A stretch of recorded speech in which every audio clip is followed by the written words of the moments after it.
Alors bonjour à tous et bienvenue dans cette nouvelle vidéo. Donc aujourd'hui nous allons voir pourquoi le surdoué, le HP, le zèbre est particulièrement seul dans la vie. En tout cas, comment il peut réagir face justement au rejet conséquent qu'il subit tout au long de sa vie.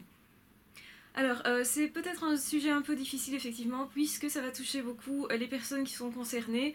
Alors, en réalité, on peut comprendre que plus on est blessé dans la vie, plus on est mis à distance par les autres, plus on est déçu en fait des autres au final, au fur et à mesure de ces relations. Donc, c'est-à-dire, ça se fait au niveau successif, donc c'est-à-dire que vous allez être dessus au fur et à mesure parce que vous aurez croisé plusieurs personnes qui ne correspondaient pas à vos aspirations, qui n'étaient pas en écho avec vous. Donc autrement dit, quelqu'un avec qui vous n'arriviez pas simplement à communiquer, à être sur le même niveau, des personnes simplement qui ne fonctionnent pas comme vous. Évidemment, ce cas de figure arrive beaucoup plus quand les personnes ne comprennent pas exactement comment elles fonctionnent. Du coup, elles se tournent vers des personnes qui ne correspondent pas non plus à ce qu'elles sont. Donc plus on se connaît mieux, et enfin au mieux on se connaît, je veux dire, et plus on arrive évidemment à se tourner vers les bonnes personnes, à mieux sélectionner nos amis, les personnes proches de nous, les personnes qui vont rentrer dans notre vie et les personnes aussi avec lesquelles on va travailler.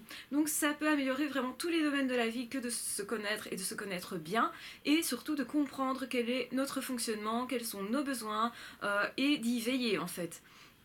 Donc généralement le surdoué, le zèbre, quand il est en relation, surtout quand il est petit, rares sont ceux qui savent exactement comment il fonctionne. Ils ne comprennent pas nécessairement ça, même s'il y a eu un diagnostic. Parfois c'est complètement autre chose que de comprendre le diagnostic et de l'avoir établi.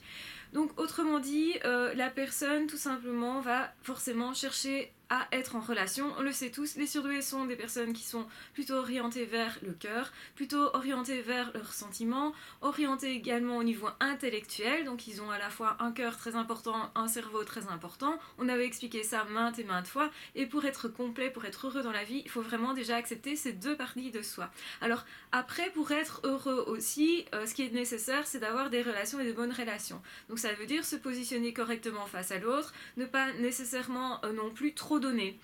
Souvent, l'erreur que font les zèbres, c'est de donner trop, de s'investir très fortement dans les relations, et au final, de voir les autres qui ne se sont pas investis autant s'en aller, ne pas comprendre, ne pas prendre ça avec la même intensité. Donc si vous voulez, l'amitié avec quelqu'un qui n'estime pas que cette amitié-là est importante est difficile.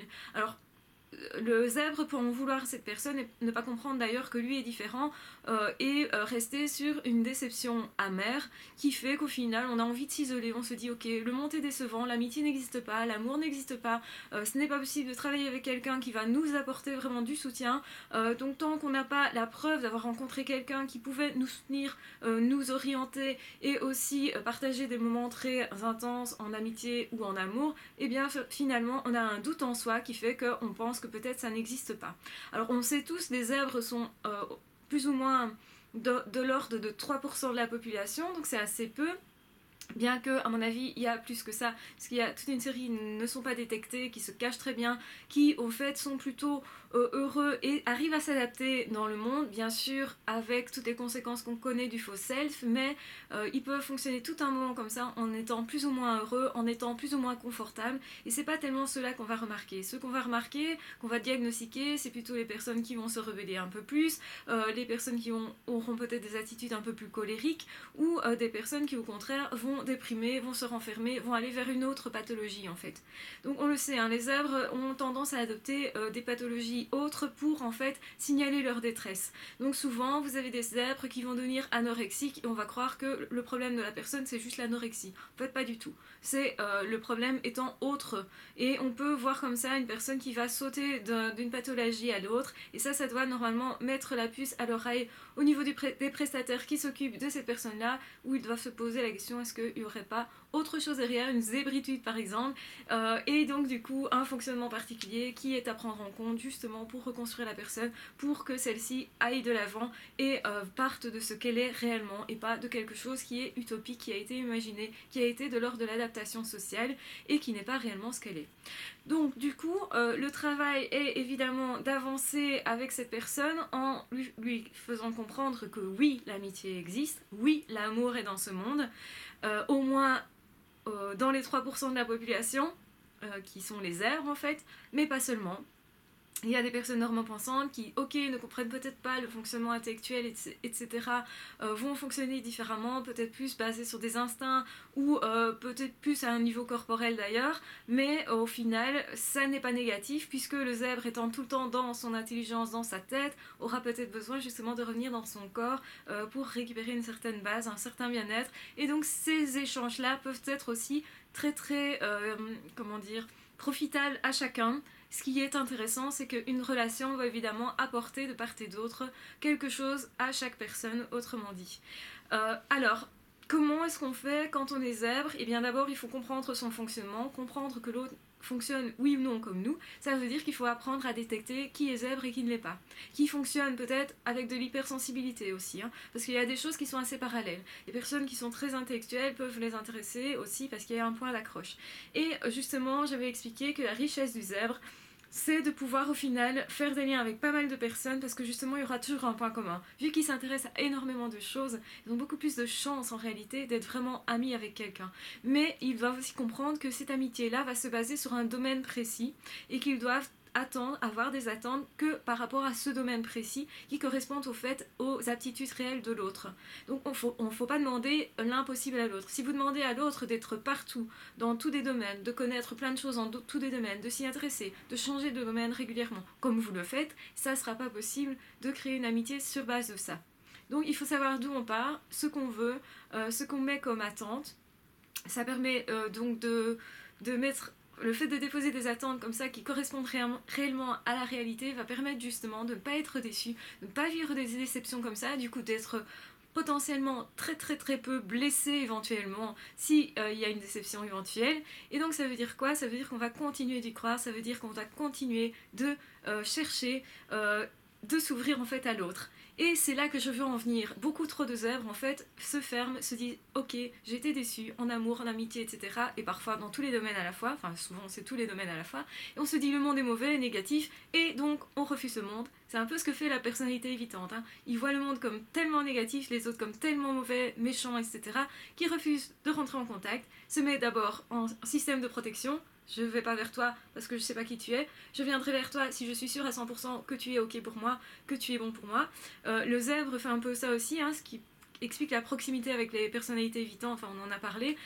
Du coup, la personne va se mettre dans un état de solitude, peut s'isoler très fortement et donc ça c'est négatif dans le sens où la personne au final se renferme, peut avoir une image dégradée d'elle-même parce qu'elle n'arrive pas à aller vers les autres.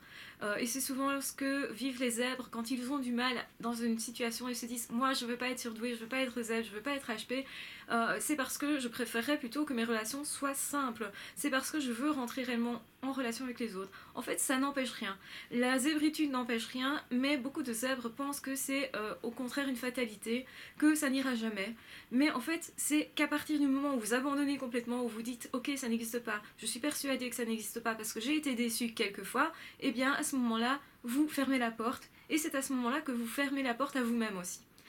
Donc l'être humain, il n'y a rien à faire, il est quand même fait pour être en relation avec les autres. J'ai mon chat qui m'amène la souris, enfin sa souris. Si vous avez suivi les vidéos précédentes, vous savez ce que ça veut dire. Il veut que je joue avec lui, hein, chat. Allez, viens te montrer, t'as raison.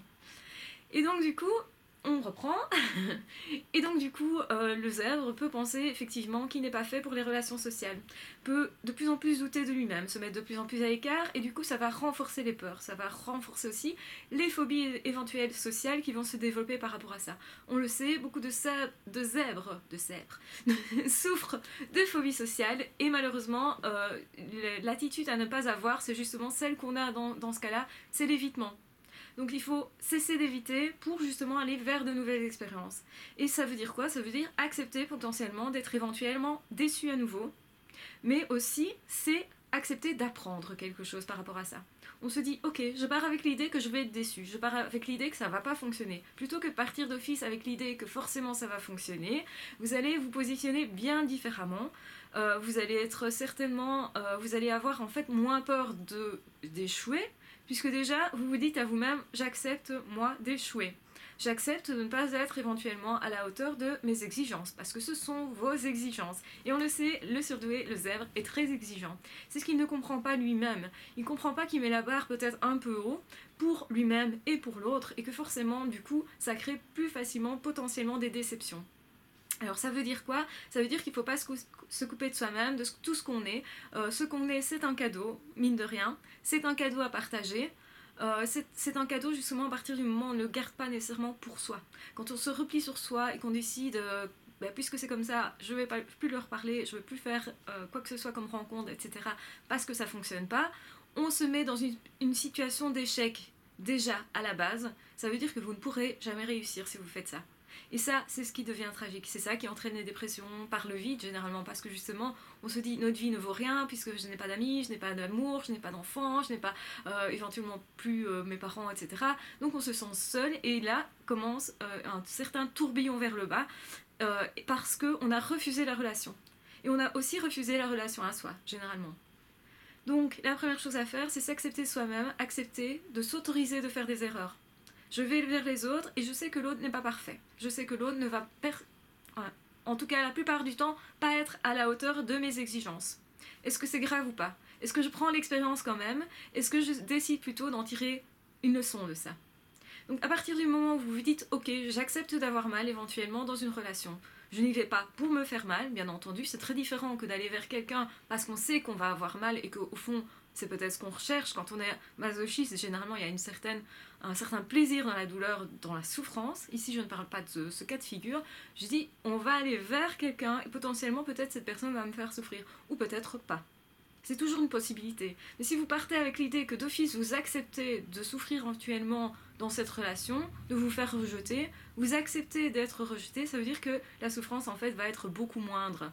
Dans le sens où si vous attendez à un rejet et que vous avez autre chose, vous allez en être beaucoup plus heureux, beaucoup plus content. Que si la personne vous rejette, vous allez vous dire oh bah oui, bah c'était prévu. Donc au fond ça ne vous fait pas trop grand chose, vous vous dites juste bon voilà, ça c'est arrivé comme ça. Mais donc autrement dit, c'est vraiment tout un travail que de se dire ok, nous sommes dans un monde où les autres, la plupart, ne fonctionnent pas comme nous. La plupart vont nous rejeter éventuellement parce que peut-être on va les ennuyer, aller dans des zones qui sont inconfortables pour eux. Si je parle d'une théorie que j'ai découverte et je suis toute contente de partager cette théorie et l'autre me dit en face mais enfin je m'en fous de ton truc, je peux être déçue et frustrée et même blessée et me dire mais on me respecte pas et c'est pas de l'amitié. Ça, c'est éventuellement quelque chose que je peux me dire. Mais si je comprends le fonctionnement de l'autre, qui ne fonctionne pas comme nous, on peut se dire, ok, ça ne fait pas partie du domaine d'intérêt de l'autre. Et c'est tout. Ce n'est pas un manque de respect, ça n'a rien d'autre que je me sens pas peut-être à la hauteur pour comprendre ce que tu me racontes et donc ça m'ennuie et en fait ton truc pour moi c'est pas intéressant parce qu'effectivement pour moi je vois pas ce que ça m'apporte dans ma vie. C'est ça ce que l'autre est en train de vous dire, mais dit comme ça c'est beaucoup plus soft et c'est beaucoup plus facile à accepter. Et donc est-ce que c'est de l'amitié ou pas? Ça pourrait être de l'amitié quand l'autre vous dit écoute je m'en fous, ça ne m'intéresse pas, je ne comprends rien à ton truc. Et donc là, plutôt que de vous ressentir vexé, etc., vous allez vous dire, ok, si je veux parler de ça, ce sera pas avec cette personne-là, je vais trouver peut-être potentiellement une autre personne qui pourra parler de ça avec moi. Mais donc, j'accepte de séparer dans ma vie de mes différents domaines d'intérêt et d'avoir des amis dans certaines zones et dans d'autres zones, en avoir d'autres. Et c'est comme ça que vous allez vous ouvrir aux autres. Vous n'allez pas rester isolé et forcément à un moment donné vous allez tomber aussi sur des gens qui sont comme vous, qui s'occupent de plein de choses différentes, qui aussi ont des très hauts et des très bas dans leur vie, qui sont parfois dans des sentiments proches de l'extase, de tout est beau, t'as vu comme c'est magnifique, et l'instant après c'est waouh, vraiment c'est horrible, ces déchets là qui traînent, etc. Donc là vous allez trouver quelqu'un comme vous, ça va résonner en vous, ça va se faire naturellement et vous serez content d'avoir continué de chercher ces amitiés-là, d'avoir continué de vous ouvrir aux autres, d'avoir continué aussi de tirer le son de tout ce que vous vivez. Alors, je sais que ça peut être douloureux, bien sûr, ça l'est pour tous les zèbres. Surtout que tous les zèbres, généralement, sont assez sensibles, on le sait. Et donc, du coup, les déceptions et tout ça, ça fait beaucoup plus mal. Oui, mais ok, vous pouvez aussi en tirer beaucoup plus que les autres, parce que justement, comme ça vous touche, ça veut dire que vous pouvez en retirer une leçon. Il y a vraiment parmi les êtres humains, il y a une chose comme ça, c'est que aucun être humain ne peut s'intéresser à quelque chose si ça ne le touche pas d'une façon ou d'une autre. soit ça vous touche dans le bon sens du terme, ça vous crée vraiment beaucoup de bonheur, etc. Donc forcément ça vous stimule, et donc forcément ça vous touche, donc ça vous appelle quelque part, et ça vous apprend quelque chose. Et si ça vous appelle dans le sens négatif du terme, où ça vous fait souffrir, etc., mais ça vous touche quand même, donc prenez ça aussi comme un cadeau, plutôt que de vous dire que votre douleur est qu'une douleur, et qu'elle ne sert à rien, et que ça fait mal. Donc là, vous ne voyez que le négatif de la douleur. Si vous vous dites derrière il y a un cadeau, chaque fois que je souffre, ça veut dire qu'il y a une partie de moi que je suis en train de découvrir, eh bien vous n'aurez jamais fini de vous amuser dans la vie et de découvrir vraiment ce que vous êtes. Ça veut dire que ça va s'enrichir mutuellement. Donc toutes vos douleurs et tout ça vont servir à quelque chose. Rien que de savoir ça, est-ce que vous n'êtes pas déjà plus zen avec le fait d'éventuellement vivre quelque chose d'un peu négatif, de peut-être douloureux, et sans savoir que, enfin en sachant pardon, qu'il n'y a pas nécessairement de garantie non plus que vous allez souffrir. C'est pas nécessairement une fatalité. Alors voilà, à partir du moment où vous acceptez ça, effectivement, l'amitié, c'est quelque chose de possible, l'amour, c'est quelque chose de possible, tout, en fait, dans ce monde est possible, tant que vous croyez que c'est possible. Et ça, je vous assure, que vous soyez surdoué ou normopensant ou quoi que ce soit, si vous croyez en quelque chose dans votre vie, ce sera ce quelque chose qui va se matérialiser. Si vous croyez que les choses sont impossibles, pour vous, ça va être impossible, en tout cas, tant que vous croyez que ce n'est pas possible pour vous. Donc surtout, émettez un doute par rapport à vos croyances. Ouvrez les portes, même si c'est que entrebâiller la porte, c'est déjà pas mal. Vous allez avancer avec ça et vous allez vous permettre de faire beaucoup plus d'erreurs. Et donc, c'est-à-dire vous permettre aussi d'être potentiellement rejeté, vous permettre éventuellement aussi d'être déçu parfois. Mais ça veut dire quoi? Ça veut dire aussi que vous allez vous accompagner comme un ami. Et si vous allez être déçu, vous aurez quelqu'un pour vous tenir la main. Et vous allez voir que votre souffrance, elle sera beaucoup moindre. Et qu'en fait, vous allez oser faire beaucoup plus de choses. Plutôt que de dire non, moi je vais pas faire ça parce que je sais que potentiellement ça peut me faire souffrir. Vous allez vous dire ok, j'y vais. Je vais voir. Je vais tâter un peu. Je mets le doigt un peu. Est-ce que oui ou non, cette relation est bonne ou pas? Ah tiens, ça a l'air de bien passer là, pas bien là. Mais au moins je sais vers quoi je vais aller. Et au moins, vous n'êtes pas tout seul dans vos coins, vous n'êtes plus isolé, et vous avez changé cette croyance en vous, qui est que vous vous acceptez tel que vous êtes, vous acceptez aussi les échecs potentiels, vous acceptez le monde tel qu'il est aussi. Malheureusement, on n'a que celui-là, donc il faudra faire avec. Mais ça veut dire aussi que potentiellement, vous aurez l'occasion de le changer. Ça veut dire quoi? Si vous changez vous-même, vous allez aller vers des personnes, vous allez rencontrer des personnes qui seront bonnes pour vous, et votre monde, en tout cas, autour de vous, va changer. Donc ne croyez pas que tout est une fatalité. L'amitié, l'amour, les personnes avec qui on travaille, on peut trouver de bonnes personnes. J'ai pas dit que c'était facile, j'ai dit que c'était possible, et qu'à partir du moment où vous acceptez qu'il y a cette possibilité, vous allez voir dans votre vie que des choses vont se manifester au minimum. Vous allez vivre des expériences. Alors, bonne ou mauvaise expérience, personne ne le sait, on passe tous par des mauvaises expériences, ça fait partie de la vie et personne ne vous donnera une garantie, ni un psy, ni qui que ce soit. Si vous acceptez d'être là où vous en êtes, avec vos douleurs, avec vos faiblesses, avec vos particularités, vous allez aussi accepter d'avancer dans votre vie. Et c'est là que je veux en venir. Levez-vous, avancez, acceptez la vie telle qu'elle est, prenez valeur de ce que vous vivez, prenez aussi la mesure des leçons éventuelles que la vie a à vous apprendre. Vous êtes des privilégiés d'avoir ces leçons à apprendre aussi. Comprenez bien cela et vous verrez les choses bien différemment. Je vous embrasse très fort, surtout prenez bien soin de vous. On se retrouve très vite pour d'autres vidéos. À ciao, bye bye.